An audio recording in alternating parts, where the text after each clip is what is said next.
નમસ્કાર મિત્રો, શ્રી સિદ્ધિવિનાયક ગુજરાતી જ્યોતિષમાં આપનું હાર્દિક સ્વાગત છે. આજનો વિષય છે કુંડળીમાં બાધક ગ્રહો, કે જન્મ કુંડળીમાં કયા ભાવ અને કયા ગ્રહો બાધક બને છે એના વિશે આજે આપણે જાણીશું.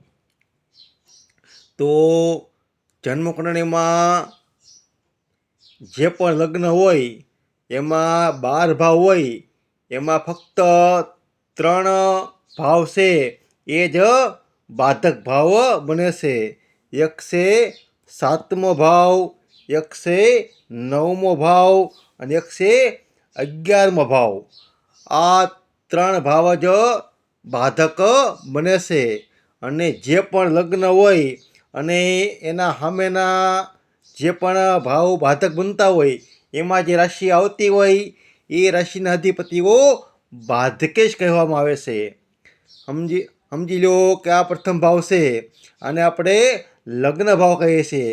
તો 1, 2, 3, 4, 5, 6 અને 7. અમુક લગ્નમાં 7મો ભાવ છે એ બાધક બને છે, એના અધિપતિઓ છે એ બાધકેશ બને છે. અમુક લગ્નમાં 8 અને 9, આ અમુક લગ્નમાં 9મો ભાવ છે એ બાધક ભાવ બને છે, એના અધિપતિઓ છે એ બાધકેશ બને છે. 10 અને 11, અમુક લગ્નમાં આ 11મો ભાવ અને એ ભાવના અધિપતિઓ એ બાધકેશ બને છે. તો મિત્રો, જ્યારે જન્મકુંડળીમાં ચર લગ્ન હોય તો 1, 4, 7 અને 10 આને ચર રાશિઓ કહેવામાં આવે છે. એટલે કે મેષ, કર્ક, તુલા અને મકર. 1, 4, 7 ને 10, મેષ, કર્ક, તુલા અને મકર, આ 4 રાશિઓ જે છે એ લગ્નમાં આવે તો ચર લગ્ન કહેવામાં આવે છે. તો જ્યારે આ રાશિઓ લગ્નમાં હોય ત્યારે 11મો ભાવ છે એ બાધક ભાવ બને છે. અને એ ભાવમાં જે રાશિઓ આવે એ રાશિનો અધિપતિ છે એ બાધકેશ બને છે.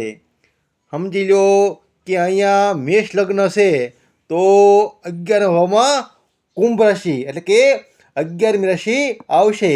તો મેષ લગ્ન હોય ત્યારે શનિદેવ છે એ બાધકેશ બને છે અને આ ભાવ છે એ બાધક ભાવ બને છે. એવી રીતે કર્ક લગ્ન હોય તો 11મા ભાવમાં વૃષભ રાશિ આવશે. તો શુક્રદેવ છે અહીંયા બાધકેશ બને છે. પ્રથમ ભાવમાં 7 નંબર એટલે કે તુલા લગ્ન હોય તો 11 ભાવમાં સિંહ રાશિ. તો અહીંયા 5 નંબર આવશે એટલે કે સિંહ રાશિ. એટલે એ ભાવના અધિપતિ બને છે સૂર્યદેવ. તો તુલા લગ્ન હોય તો સૂર્યદેવ અહીંયા બાધકેશ બને છે. અહીંયા 10 નંબર લગ્નમાં હોય, મકર રાશિ લગ્નમાં હોય તો 11 ભાવમાં વૃશ્ચિક રાશિ આવે છે એટલે કે 8 નંબર. તો મંગળદેવ અહીંયા બાધકેશ બને છે. જ્યારે જન્મકુંડળીમાં 1, 4, 7 અને 10 આ લગ્ન હોય, ચર લગ્ન, તો 11મો ભાવ બાધક બને છે અને આ ભાવના અધિપતિઓ બાધકેશ બને છે. જ્યારે જન્મકુંડળીમાં સ્થિર લગ્ન હોય એટલે કે 2, 5, 8 અને 11, આ 4 રાશિઓ સ્થિર રાશિઓ કહેવામાં આવે છે.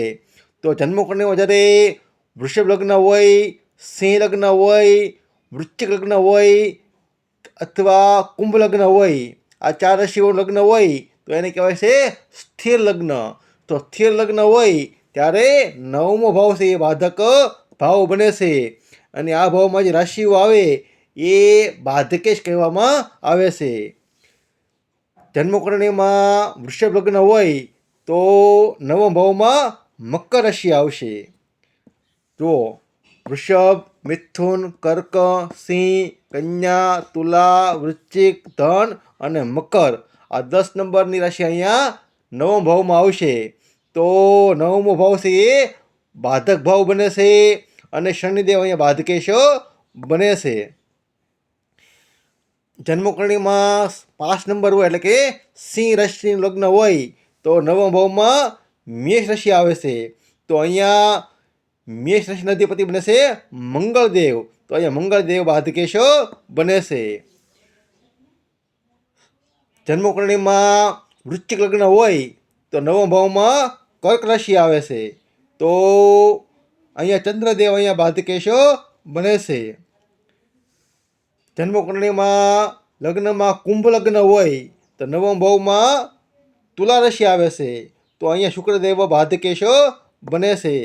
જ્યારે સ્થિર લગ્ન હોય 2, 5, 8, 11 આ રાશિઓનું લગ્ન હોય ત્યારે નવમો ભાવ છે એ બાધક ભાવ બને છે અને આ રાશિઓના અધિપતિઓ છે એ બાધકેશ બને છે. જન્મકુંડળીમાં જ્યારે દ્વિસ્વભાવ લગ્ન હોય એટલે કે મિથુન લગ્ન હોય, કન્યા લગ્ન હોય, ધન લગ્ન હોય કે મીન લગ્ન હોય ત્યારે સાતમો ભાવ 1, 2, 3, 4, 5, 6 અને 7 આ સાતમો ભાવ છે એ બાધક ભાવ બને છે અને એ ભાવમાં જે રાશિઓ આવતી હોય સાતમા ભાવમાં એ બાધકેશ બને છે. સમજી લો કે જન્મકુંડળીમાં 3 નંબર એટલે કે મિથુન લગ્ન છે તો સાતમા ભાવમાં ધન રાશિ આવશે. તો અહીંયા ગુરુ છે એ બાધકેશ બને છે. જન્મકુંડળીમાં કન્યા લગ્ન હોય તો અહીંયા મીન રાશિ આવશે. તો અહીંયા સાતમો ભાવ બાધક બને છે અને ગુરુદેવ બાધકેશ બને છે. એવી રીતે જન્મકુંડળીમાં જ્યારે ધન લગ્ન હોય ત્યારે સાતમા ભાવની અંદર મિથુન રાશિ આવશે. તો અહીંયા બુધ છે એ બાધકેશ બને છે. જન્મકુંડળીમાં જ્યારે મીન રાશિ હોય એટલે કે 12 નંબરની રાશિ હોય ત્યારે સાતમા ભાવમાં કન્યા રાશિ આવે છે. તો અહીંયા બુધ બાધકેશ બને છે.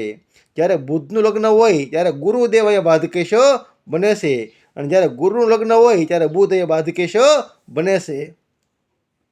આવી રીતે જન્મકુંડળીમાં બાધક ભાવ અને બાધકેશનો પ્રભાવ રહેલો છે. જો મિત્રો તમે મારા આગળ વિડીયોમાં જશો તો ખબર પડશે કે એમાં મેં વિગતવાર ચર્ચા કરેલી છે કે કઈ રાશિ છે એ ચર રાશિ છે, કઈ રાશિ સ્થિર રાશિ છે અને કઈ રાશિઓ છે એ દ્વિસ્વભાવ રાશિઓ છે. તો તમે એ માટે અમારા આગળના વિડીયોમાં જઈને જોઈ શકો છો. બાધક ગ્રહોનો અર્થ થાય છે બાધા પહોંચાડવી એટલે કે કોઈ પણ રૂપે સમસ્યા રહેવી, પરેશાની રહેવી, અડચણ રહેવી કે બાધા રહેવી. આપણે ઘણીવાર કહીએ છીએ કે કામ થતાં અટકી ગયું. તો ક્યાંક ને ક્યાંક બાધક ગ્રહોનો પ્રભાવ જન્મકુંડળીમાં જોવા મળે છે. હવે સમજી લો કે આ જે ભાવ છે સાતમો ભાવ અને 11મો ભાવ એ ભાવને બહુ સારા ભાવ માનવામાં આવતા નથી. કારણ કે આ સાતમો ભાવ છે એ મારક ભાવ કહેવામાં આવે છે અને 11મો ભાવ છે એ ત્રિષડાય ભાવની અંદર આવે છે. તો આ મારક ભાવ અને ત્રિષડાય ભાવને જન્મકુંડળીમાં બહુ સારા ભાવ માનવામાં આવતા નથી. પરંતુ નવમ ભાવ છે એ તો ભાગ્યનો ભાવ છે અને ત્રિકોણનો ભાવ છે. તો આ ભાવને કેમ બાધક ભાવ માનવામાં આવે છે. જ્યારે જન્મકુંડળીમાં સ્થિર લગ્ન હોય 2, 5, 8 કે 11 આ રાશિનું લગ્ન ઉદિત થતું હોય, જન્મકુંડળીમાં આ રાશિઓ રહેલી હોય તો નવમ ભાવ બાધક બને છે. એ ભાવના અધિપતિઓ બાધકેશ બને છે. એ ભાવના અધિપતિઓ ભાગ્યેશ પણ બને છે અને બાધકેશ પણ બને છે. તો સમજી લો કે વૃષભ લગ્ન હોય તો શનિ છે એ તો યોગકારક ગ્રહ થાય છે. તો શનિદેવ એ ભાગ્યેશ થાય છે અને યોગકારક પણ થાય છે. તો એ કેમ બાધા પહોંચાડી શકે? તો એના માટે જોવાનું રહે છે કે શનિદેવ છે એ કયા ભાવની અંદર છે, કયા ગ્રહોની સાથે છે, એ પ્રમાણે એનું બાધકેશનું ફળ મળે છે. સમજી લો કે સિંહ લગ્ન હોય તો મંગળદેવ છે એ અહીંયા યોગકારક થાય છે અને ભાગ્યેશ થાય છે. તો જન્મકુંડળીમાં જ્યારે મંગળદેવ શુભ ભાવમાં હોય કે શુભ ગ્રહોની સાથે હોય તો એ ભાગ્ય ભાવનું વધારે પરિણામ આપે છે અને બાધક ભાવનું પરિણામ ઓછું આપે છે. એવી રીતે તે વૃશ્ચિક લગ્ન હોય ત્યારે ચંદ્રદેવ છે એ ભાગ્યેશ થાય છે અને કુંભ લગ્ન હોય ત્યારે શુક્રદેવ અહીંયા ભાગ્યેશ થાય છે.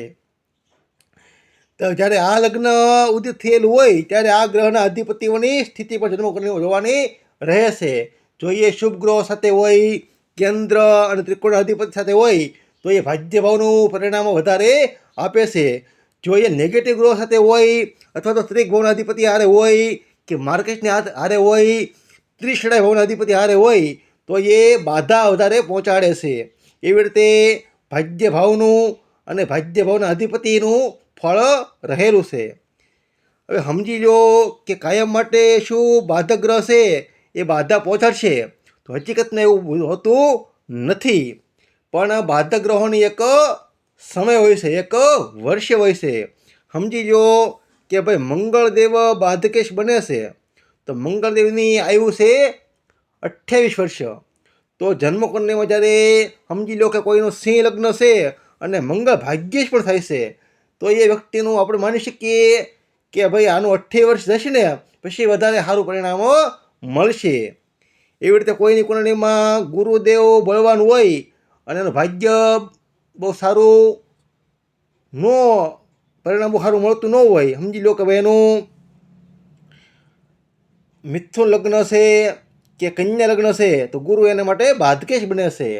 તો ગુરુ છે એ ભાગ્યનો કારક છે.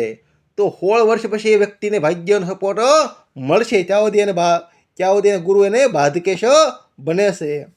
એવી રીતે બધા ગ્રહોનું રહેલું છે. સમજી લો કે ભાઈ 4 લગ્ન હોય, સમજી લો ભાઈ તુલા લગ્ન અહીંયા લગ્નમાં છે તો અહીંયા શુક્રદેવ છે એ બાધકેશ બને છે. તો શુક્રદેવ છે એ 26 વર્ષ સુધી બાધક બને છે, પછી એ સારું ફળ આપે છે. આવી રીતે બધા ગ્રહોનું અલગ અલગ વર્ષો પણ રહેલા છે કે એ વર્ષોમાં એ ગ્રહ પોતાની બાધા પછી આવી શકતા નથી. માટે જન્મકુંડળીમાં કયું લગ્ન છે, કયા ગ્રહ બાધક બને છે, કયા ભાવની અંદર બેઠેલા છે એ પણ ખૂબ જ મહત્વનું રહેલું છે. ગુજરાતી જ્યોતિષ વિષયક વિડીયો જોવા માટે મારી શ્રી સિદ્ધિવિનાયક ગુજરાતી જ્યોતિષ ચેનલને સબસ્ક્રાઈબ કરી શકો છો. તેમાં મિત્રો કુંડળી બનાવવા માટે, બતાવવા માટે મને આ નંબર પર કોન્ટેક કરી શકો છો. તેમાં મિત્રો વિડીયો પસંદ આવે તો લાઈક કરો, શેર કરો અને ચેનલને સબસ્ક્રાઈબ કરો. નમસ્કાર દર્શક મિત્રો.